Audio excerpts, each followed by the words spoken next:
Gente, é alegria estar com vocês e mais uma vez poder compartilhar da palavra de Deus, do pão sagrado da palavra com vocês. E eu quero convidar você, por gentileza, a abrir sua Bíblia na carta de Paulo aos Gálatas, no capítulo 5. E nós vamos ler juntos os versículos 16 e 17. Gálatas, capítulo 5, versículos 16 e 17. Eu vou ler na Nova Almeida atualizada. O texto sagrado diz: digo, porém, o seguinte: vivam no Espírito, e vocês jamais satisfarão os desejos da carne. Porque a carne luta contra o Espírito, e o Espírito luta contra a carne, porque são opostos entre si, para que vocês não façam o que querem.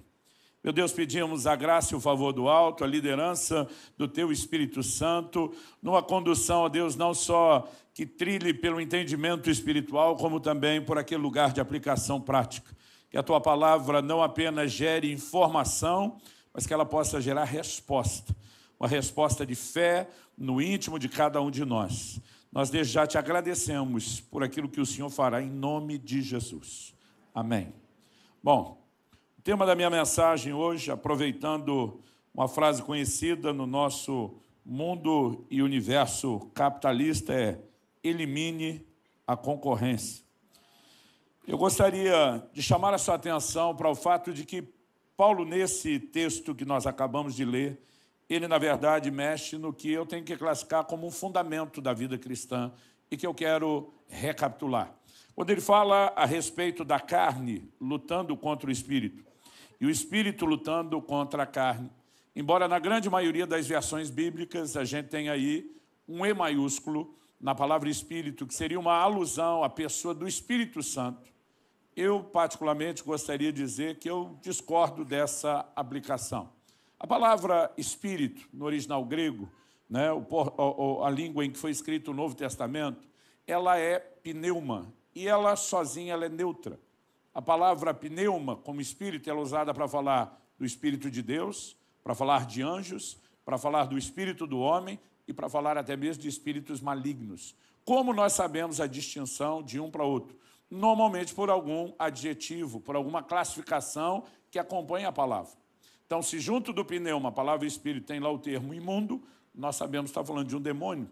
Se junto do pneuma, a palavra espírito, tem a expressão santo, ou de Deus, ou de Cristo, nós sabemos que está falando do Espírito Santo.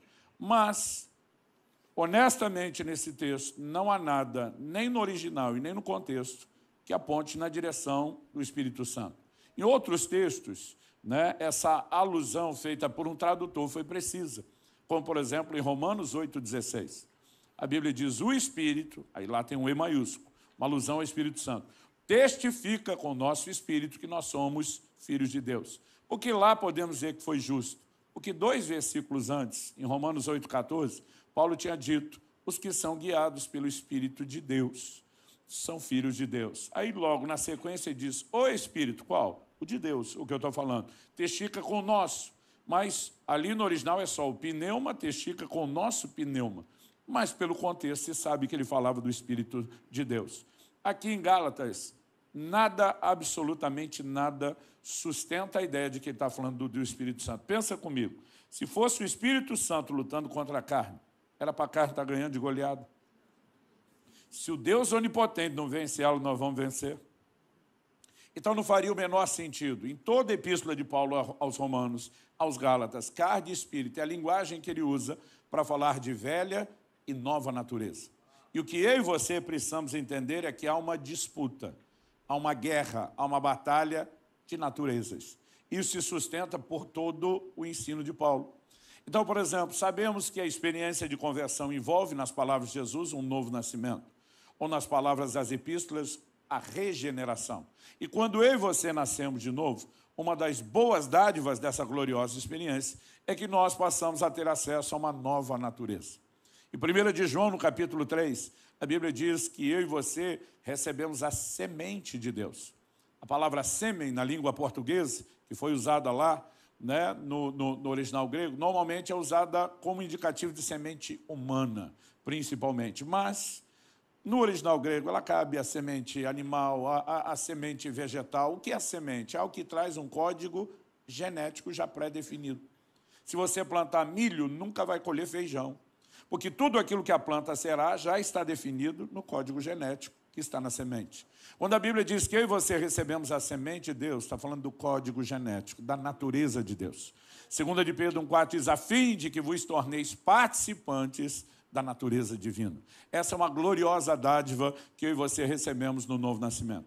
Isso não implica, em contrapartida, que a velha natureza desapareceu. Jesus explica para Nicodemos, o que é nascido da carne é carne, o que é nascido do espírito é espírito. Onde você nasceu de novo? No seu espírito. Mas no dia do seu novo nascimento, seu espírito não desencarnou, não desincorporou, abandonando a carcaça, o corpo para trás. Então, o seu espírito nascido de novo, vive dentro do que eu chamo de uma gaiola, chamada corpo. Paulo, em Romanos 8, chama de cativeiro da corrupção.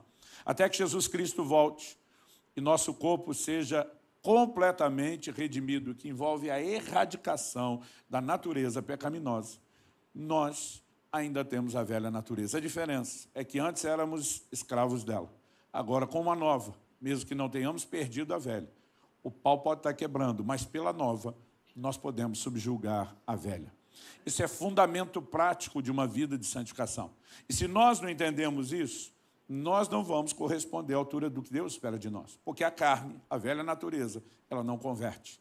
O que ela precisa é de um processo de mortificação. E nessa briga e nessa batalha, eu e você precisamos saber que se escolhermos andar no Espírito, na nova natureza, nós não vamos satisfazer a antiga. Então, há uma escolha a ser feita, e ela é nossa responsabilidade. Quando eu e você entendemos isso, a ideia que eu quero usar aqui de eliminar a concorrência nos chama a essa responsabilidade de parar a força da velha natureza. Em Efésios 4, 22 a 24, nós lemos, quanto à maneira antiga de viver, vocês foram instruídos a deixar de lado a velha natureza, que se corrompe segundo desejos enganosos, a se deixar renovar no espírito do entendimento de vocês e a se revestir da nova natureza, criada segundo Deus, em justiça e retidão, procedentes da verdade. Então, como fazemos isso? Há uma escolha a ser feita. Assim como no início ele fala sobre andar no Espírito. Em Romanos capítulo 8, verso 5, Paulo diz, os que se inclinam para a carne, cogitam, pensam das coisas da carne. Os que se inclinam para o Espírito, cogitam, pensam das coisas do Espírito. A qual natureza eu e você nos doamos, essa certamente vai prevalecer. Portanto, eu e você temos que escolher investir em uma, andar, viver no Espírito. E precisamos entender a importância de sabotar outra. Em Colossenses 3,5, a Escritura diz, fazei morrer a vossa natureza terrena. Em outras palavras, elimine a concorrência. Quando a gente entende esse desenho, talvez fique mais fácil compreender a advertência de Paulo aos Coríntios. Em 1 Coríntios 3, dos versos 1 a 3, ele fala de crentes que ele classifica como espirituais e crentes que ele classifica como carnais. Os espirituais são aqueles que se inclinam à nova natureza, são governados por ela. Os carnais são aqueles que, apesar de terem nascido de novo e recebido uma nova natureza, ainda não são governados por ela. Ainda têm o domínio e a influência da antiga. Olha o que ele diz, 1 Coríntios 3, de 1 a 3.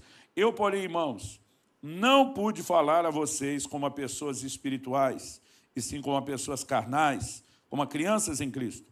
Eu lhes dei leite para beber. Não pude alimentá-los com comida sólida, porque vocês ainda não podiam suportar. Nem ainda agora podem, porque vocês ainda são carnais. Aí ele diz, por quê? E aqui nós temos uma conjunção explicativa. Uma palavra que relaciona a construção de um raciocínio com a conclusão a que se chega. Porque se há ciúmes e brigas entre vocês, será que isso não mostra que são carnais e andam segundo os padrões humanos? Traduzindo, velha natureza. Pastor, então, hoje o senhor quer falar sobre essa guerra de natureza? Não, eu quero te dar munição prática que te ajude a eliminar a antiga. Né? Eu só queria, nessa introdução, explanar isso, para que a gente entenda. E, na verdade, o meu foco hoje diz respeito a 3 práticas que são expressão da piedade cristã, ensinadas por Nosso Senhor, lá em Mateus, no capítulo 6. Se você quiser dar uma olhadinha rápida comigo, em Mateus 6, nós percebemos que Inicialmente, Jesus, no verso 2, começa dizendo assim: quando, pois, você der esmola. Primeiro, ele não diz se você der, ele diz quando você der. Em outras palavras, na vida do cristão, a esmola não é algo opcional, nem deveria ser tão eventual que quase nunca, se torna parte da nossa vida ou da expressão da nossa conduta cristã diária. Jesus só está dizendo, quando fizer, eu quero que você faça da seguinte forma. Depois, no verso 5, ele diz, e quando orarem? De novo, ele não diz, e se orarem? Ele diz, quando orarem? Ele está dizendo, eu espero que vocês deem esmola, eu espero que vocês orem. Mas se você me acompanhar no versículo 16, você vai perceber que Jesus diz assim, quando vocês jejuarem. De novo, ele não diz se fizerem, mas quando fizerem. Portanto, Jesus esperava de cada um de nós, seus discípulos, que nós dessemos esmolas, que nós orássemos e que nós jejuássemos.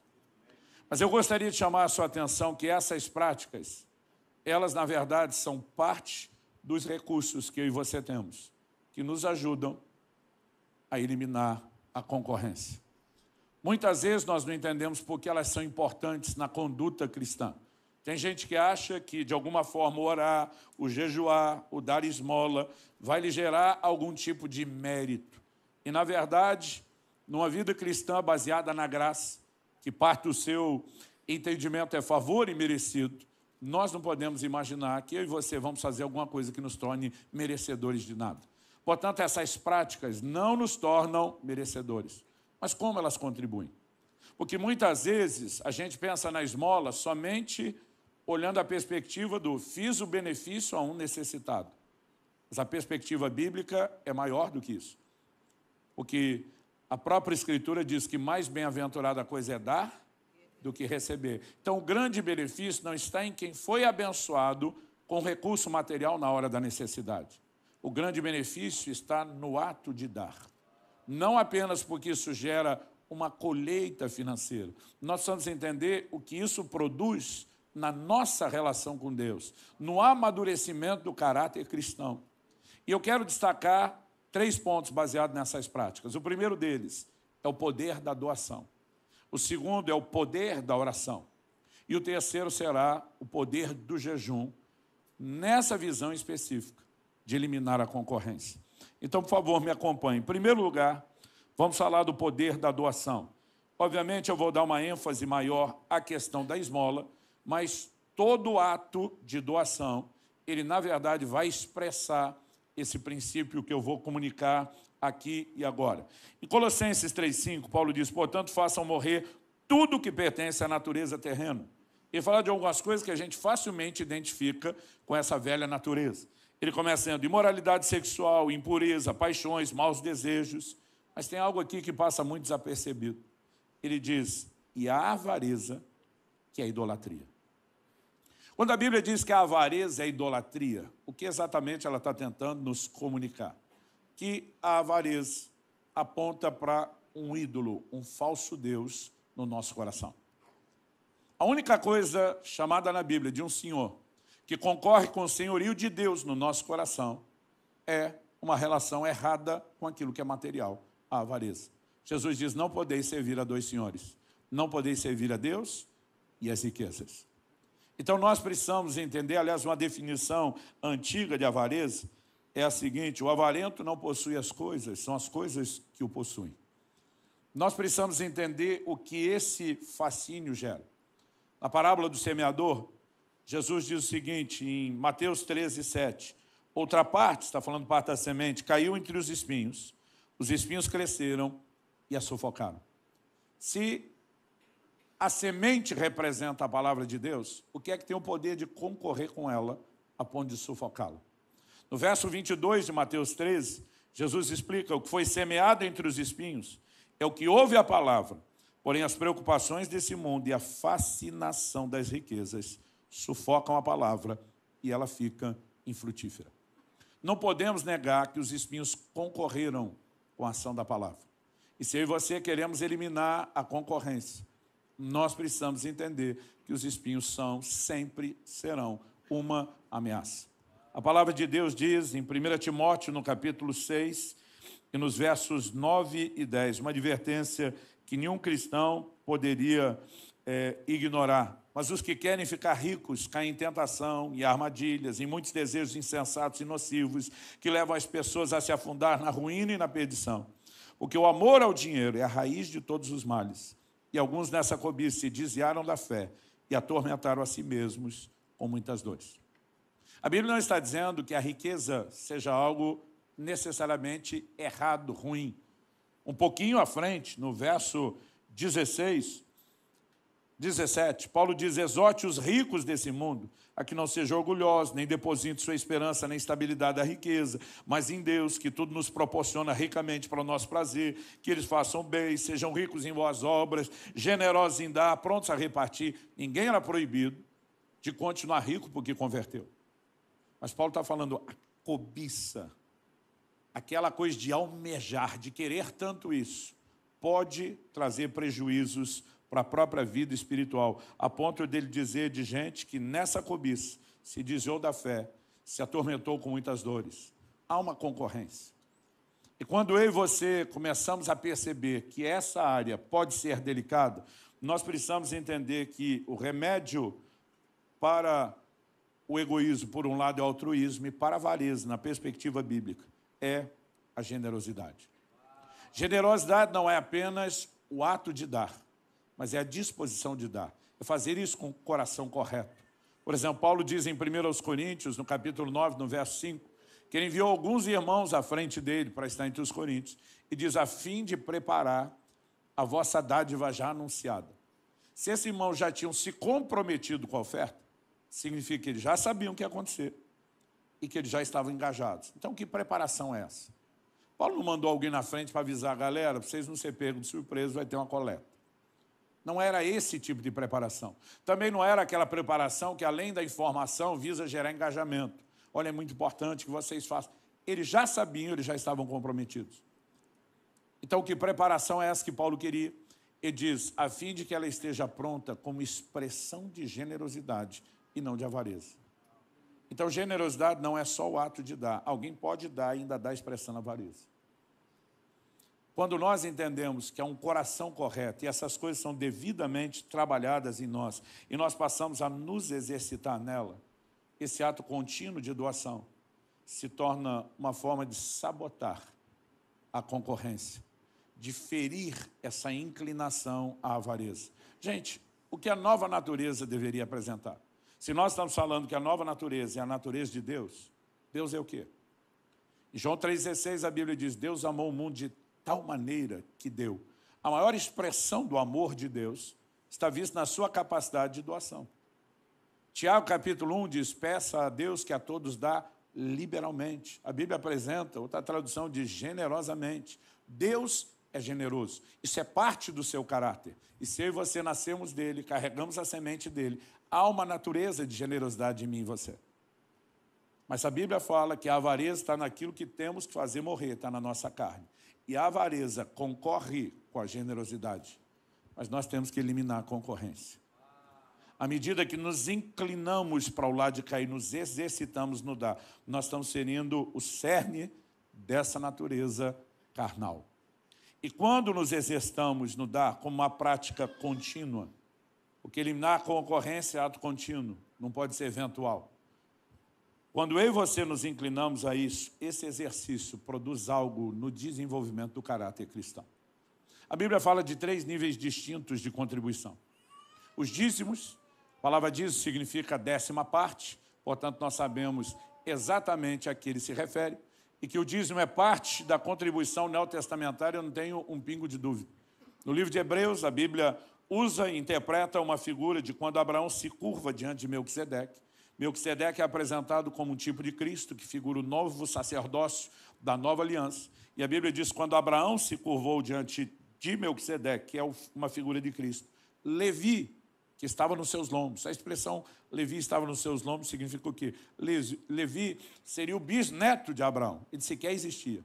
Mas a Bíblia toma simbolicamente essa figura e aplica, dizendo que o sacerdócio da antiga aliança se curva diante do sacerdócio de Cristo. ele entrega os dízimos. Se isso não é a passagem dos dízimos do Velho para o Novo Testamento, me explica o que é. Então, eu não tenho um pingo de dúvida, mas o dízimo, nós temos uma contribuição bem dirigida. Ele vai à casa de Deus, ao lugar onde congregamos. Oferta também é um investimento no reino de Deus, mas oferta é abrangente. Paulo fazia algumas igrejas ofertar em favor de outras, ou de projetos missionários, e nós precisamos entender que a oferta não é predeterminada. A Bíblia diz que cada um contribua conforme propôs no seu coração. Então, você precisa entender o tipo de contribuição que está em questão quando uma regra é apresentada. E, obviamente, nós podemos ofertar isso. Eu sempre estou visitando outras igrejas que não é aquela onde congrego e tenho a oportunidade de estar ofertando e cultuando a Deus. Posso investir em projetos missionários. Mas nós temos um terceiro nível de contribuição que tem sido muito negligenciado, que é a esmola. E a esmola, ela até pode ser entregue em projetos sociais, onde a igreja vai repassar. Mas eu e você precisamos ter um coração que se incline para o necessitado, para o próximo, aquele que surge no nosso caminho. A Bíblia fala muito, se eu e você vemos um irmão em necessidade e fecharmos o coração, como é que o amor de Deus estará em nós? A nova natureza, ela se expressa por meio da disposição de doar. E de todas essas três contribuições, eu acredito que a esmola é a que mais precisa e fortemente fere o nosso egoísmo. Sabe por quê? Até quando muitas vezes estamos dizimando, investindo na estrutura que nos serve, nós podemos ter uma ponte de egoísmo inconsciente por trás disso. Então, deixa eu te explicar isso com uma história. Há praticamente quase 17 anos atrás, estávamos nos primeiros meses da igreja lá em Curitiba, e nós tínhamos alugado um salão, um barracão, né? Tínhamos que acolher as pessoas que estávamos recebendo, mas ainda não tínhamos muita condição e estrutura. E eu lembro que nós entramos num local sem forro. Nós tínhamos um telhado de zinco. O culto era às 6 da tarde, na época, com horário de verão, era o equivalente às 5. Pensa num culto que acontecia debaixo de uma chapa quente. Curitiba tem um clima bem fresquinho, para não dizer friozinho, boa parte do ano. Mas, nos meses de verão, é 30, 35 graus rolando. E a gente estava cozinhando debaixo daquela chapa. Quando eu fui dar a notícia, falei, gente, para evitar problemas com os vizinhos, nós precisamos vedar a saída de som, trabalhar a questão da acústica.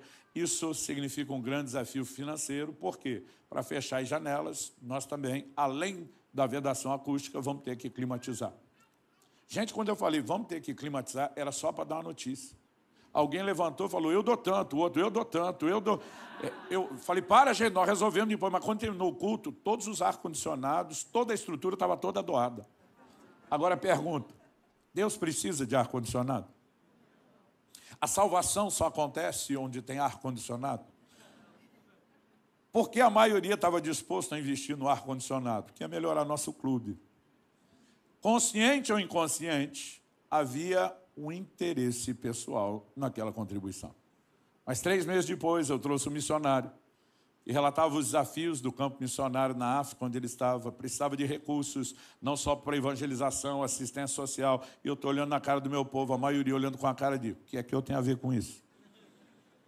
E aquela empolgação de ofertar para o ar-condicionado já não estava presente, porque aquilo não nos beneficiaria de nenhuma forma.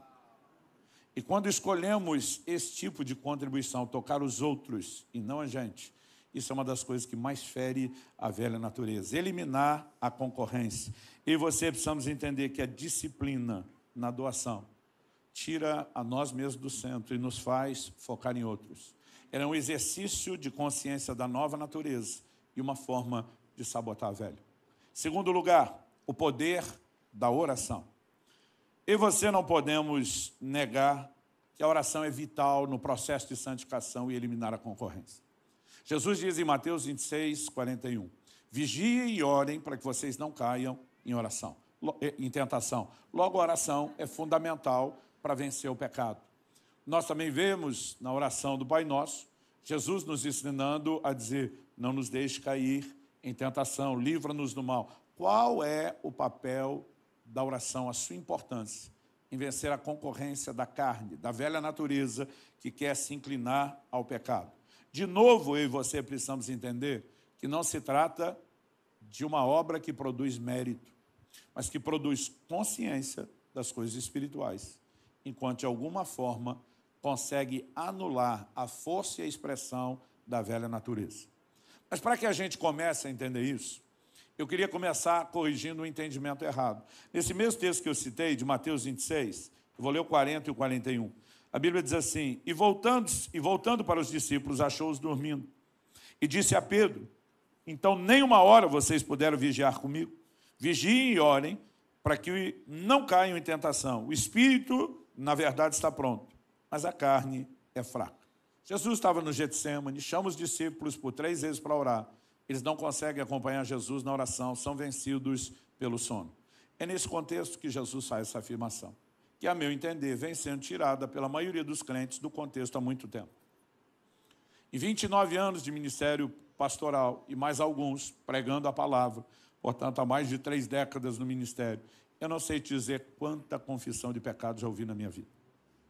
O interessante é que a maioria dos crentes, quando vai confessar, ele já meio que se justifica.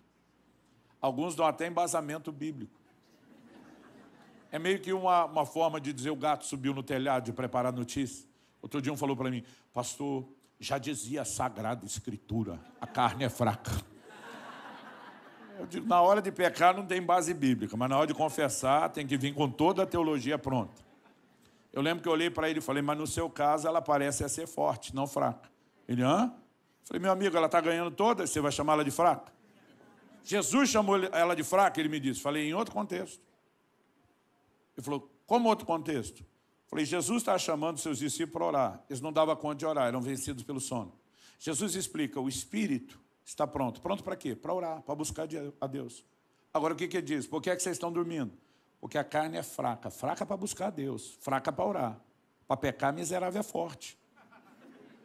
Nós precisamos entender que essas naturezas se opõem. Existe concorrência. Meu querido, não ache que todo santo dia que você acordou, você está empolgado para orar. Agora, seu espírito nascido de novo, que comunga com Deus, ele quer orar. Seu espírito quer ler a Bíblia. Quem que se indispõe? A carne, a concorrência. É por isso que ela tem que ser eliminada. Alguém disse outro dia: pastor, eu acho que a gente precisa de uns 10, outro disse 15 minutos, outro disse 30 minutos para a oração começar a ficar bom. Não tem um tempo pré-definido, mas a verdade é que no começo quase nunca é bom. Porque existe uma carga da velha natureza lutando para que você não ore. E existe um momento quando você consegue entrar nesse lugar de mortificação da carne e romper. Aí o negócio realmente fica bom. Mas normalmente nem sempre começa assim. E você tem que entender a prontidão do Espírito. E se posicionar de forma, como diz Romanos 8,13, se pelo Espírito mortificardes os feitos do corpo. Outro dia alguém me perguntou: pastor, todo dia o senhor tem vontade de ler a Bíblia? Eu falei: claro que não.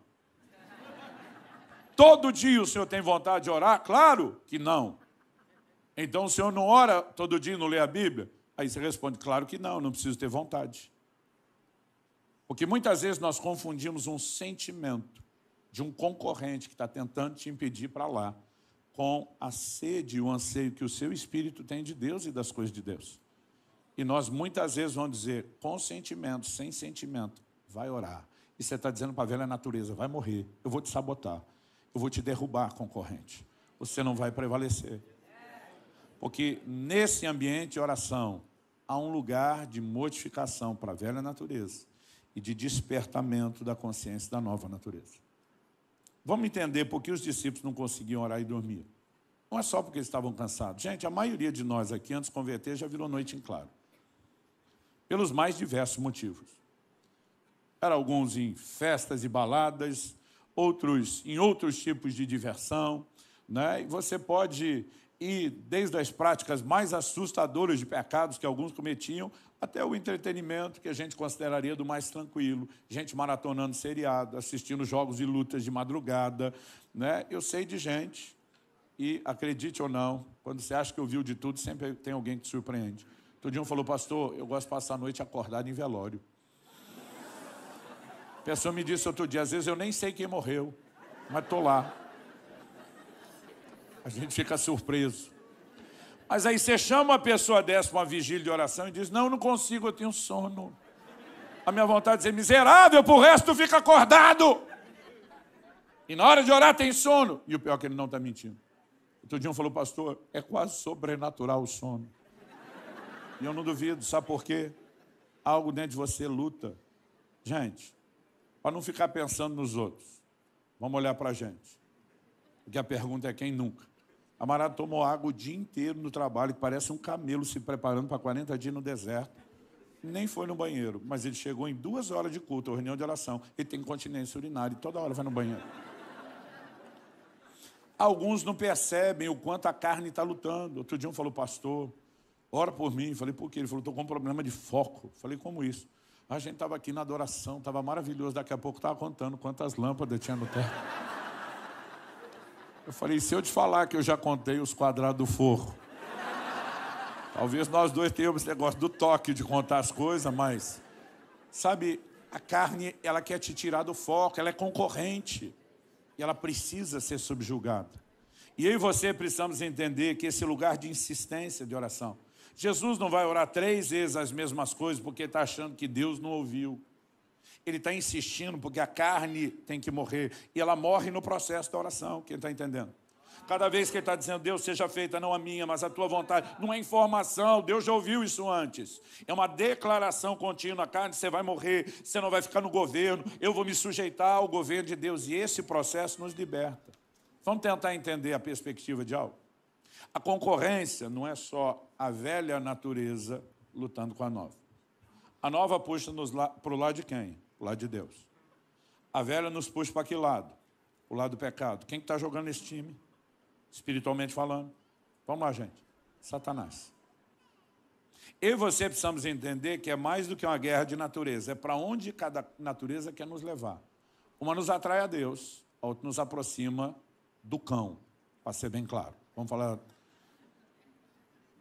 Efésios 4, 27 diz assim, nem dei lugar ao diabo. O que significa não dar lugar ao diabo? Ah, pastor, é legalidade. Sim, ok. Como que se dá legalidade ao diabo? Ah, pecando, ok. O que é pecado? Entregar-se aos desejos da velha natureza e não da nova. E como isso nos dá lugar ao diabo? Como isso permite que ele tenha algum tipo de controle ou autoridade sobre nós? Vamos tentar voltar lá no começo de tudo. Quando o homem peca, no jardim do Éden, Deus dá uma palavra de juízo contra o homem, contra a mulher e contra a serpente. Apocalipse 12 se refere à serpente, ou antiga serpente, como sendo o diabo e Satanás. Portanto, ali Deus não está julgando um animal. Uma figura está sendo usada para nos comunicar uma palavra de juízo contra Satanás.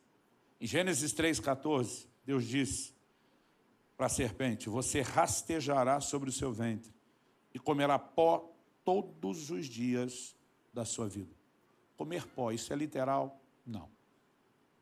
A serpente rasteja nela, mas ela não come pó, ela não se alimenta de pó. Mas Deus não está falando com a serpente. Deus está falando com Satanás. Então a pergunta é, o que significa comer pó? A resposta está no mesmo texto. Gênesis 3,19. Deus agora dirige o juízo ao homem e diz, porque você é pó. Ao pó de voltar. Do que nossa carne, nossa estrutura foi feita, do pó da terra. Deus está dizendo que Satanás se alimenta da carnalidade.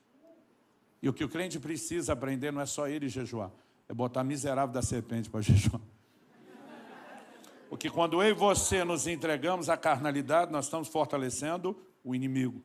Mas quando eu e você nos entregamos à nova natureza, nós estamos fortalecendo a ação de Deus na nossa vida. Em João 14:30, Jesus falando do diabo diz, eis aí, vem o príncipe desse mundo, ele nada tem em mim.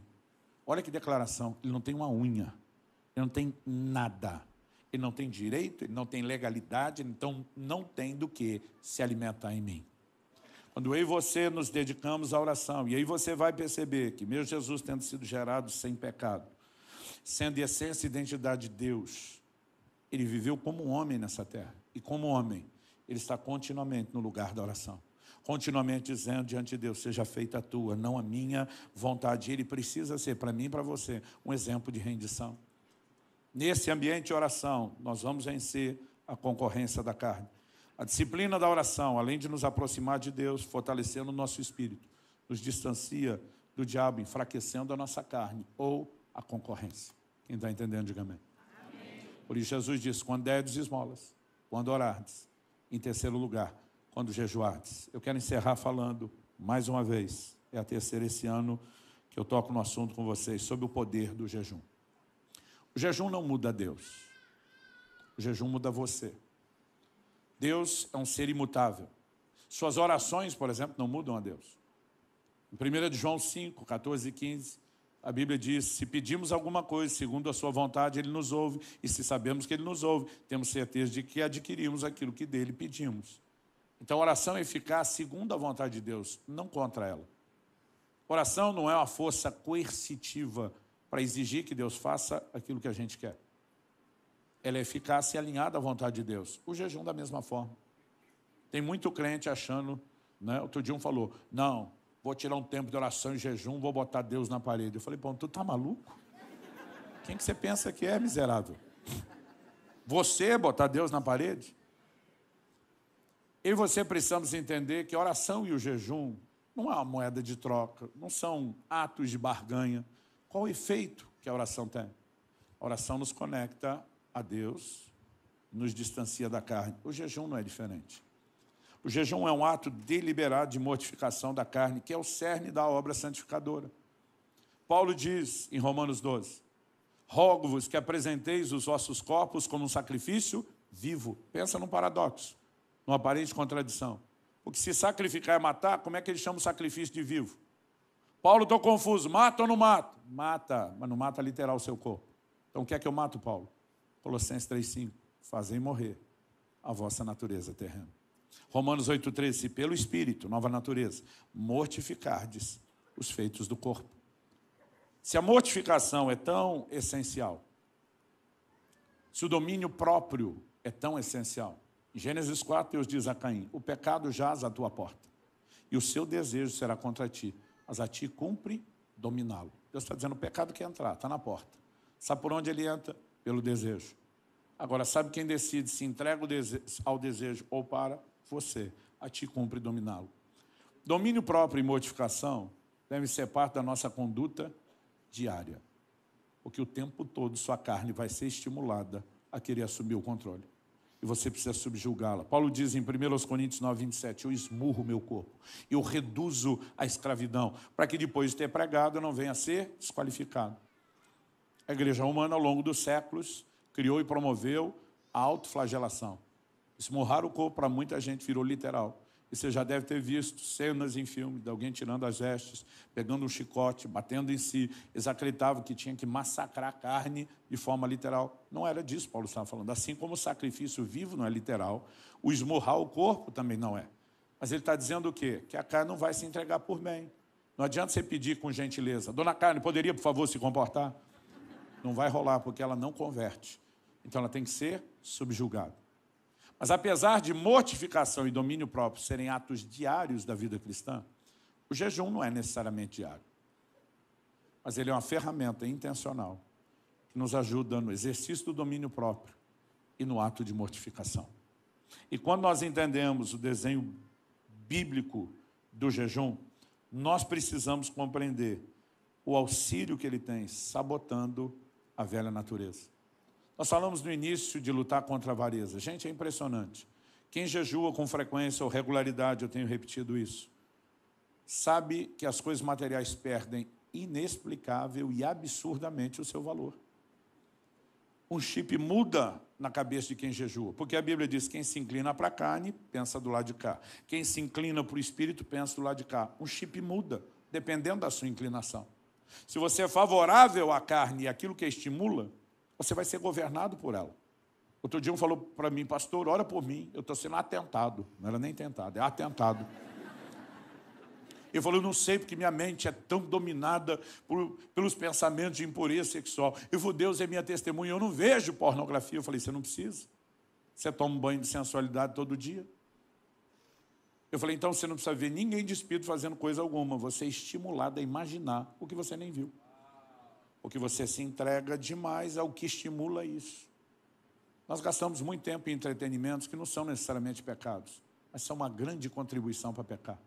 Porque estimulam essa natureza e roubam o tempo da nossa entrega em oração, na palavra, em devocional, no tempo com Deus, que fortaleceria a nova. Ou seja, na hora de eliminar a concorrência, nós estamos nos aliando à concorrência ruim, para eliminar a boa. quando deveríamos estar agindo de forma contrária. Quem está entendendo?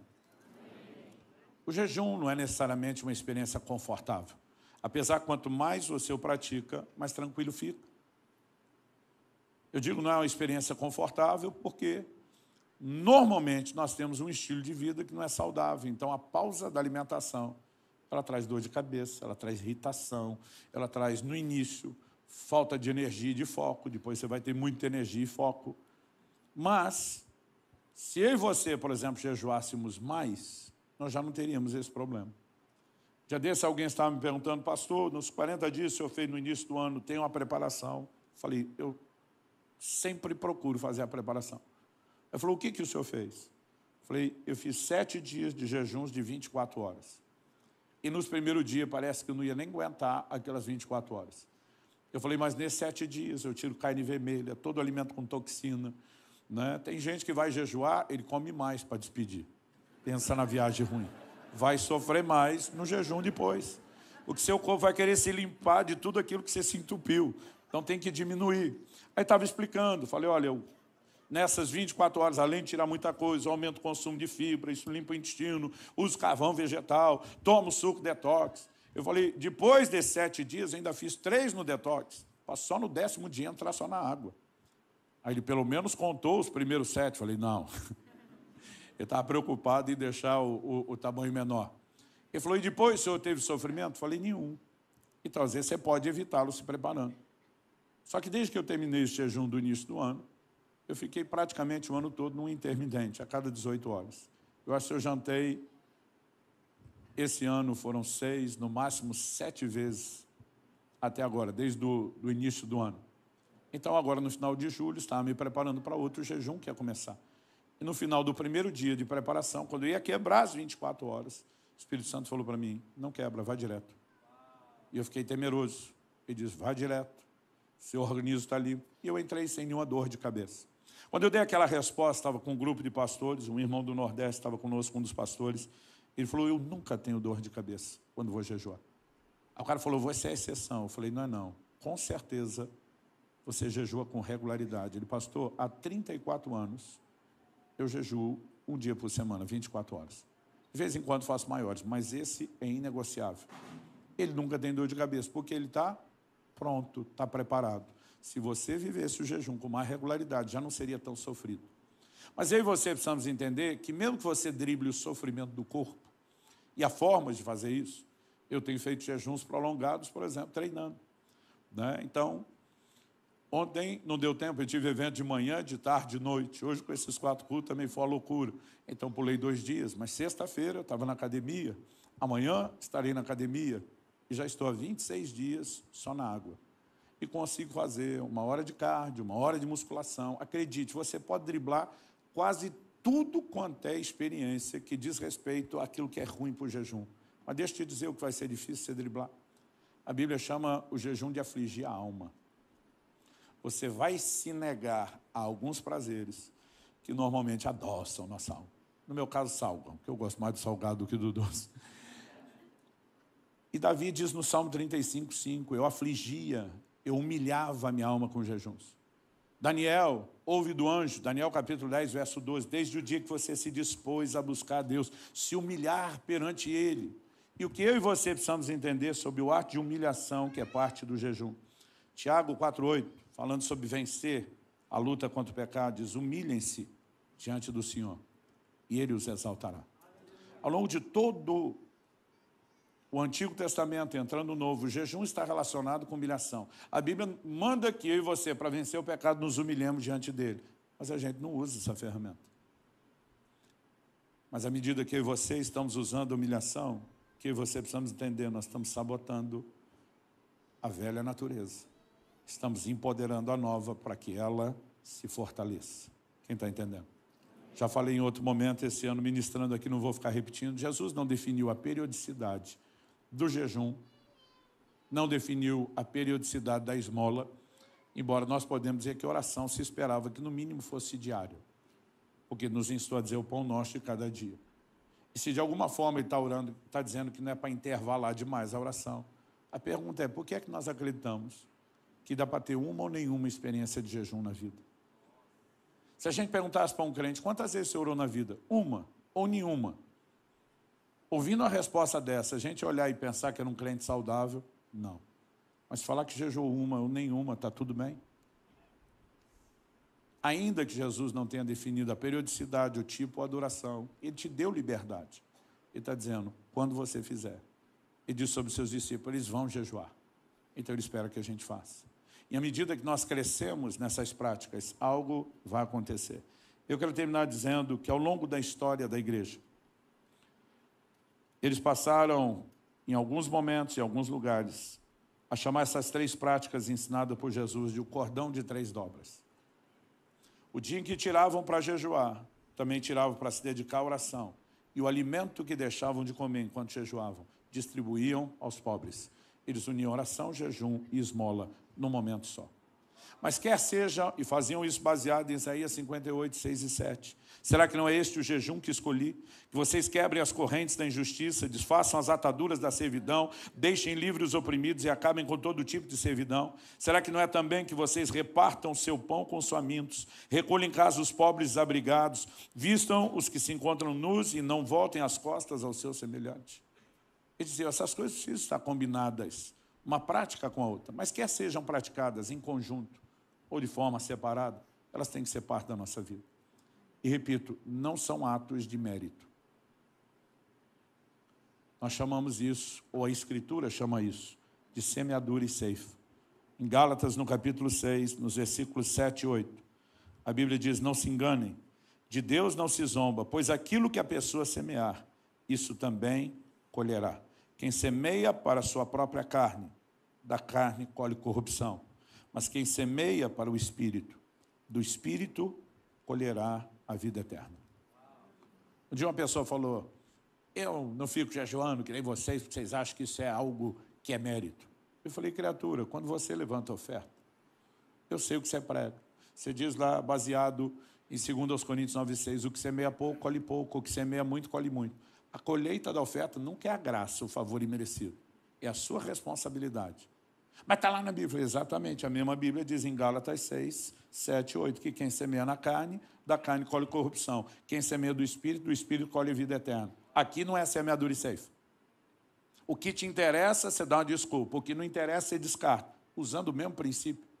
Eu falei, se você discorda dos meus argumentos de interpretação, nossa discussão é subjetiva. Mas quando você não concorda nem com os seus, de duas uma, ou é bipolaridade ou desonestidade.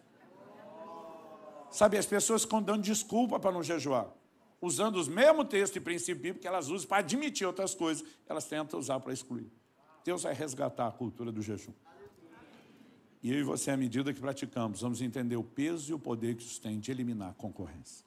Vamos ficar em pé para parecer que está acabando?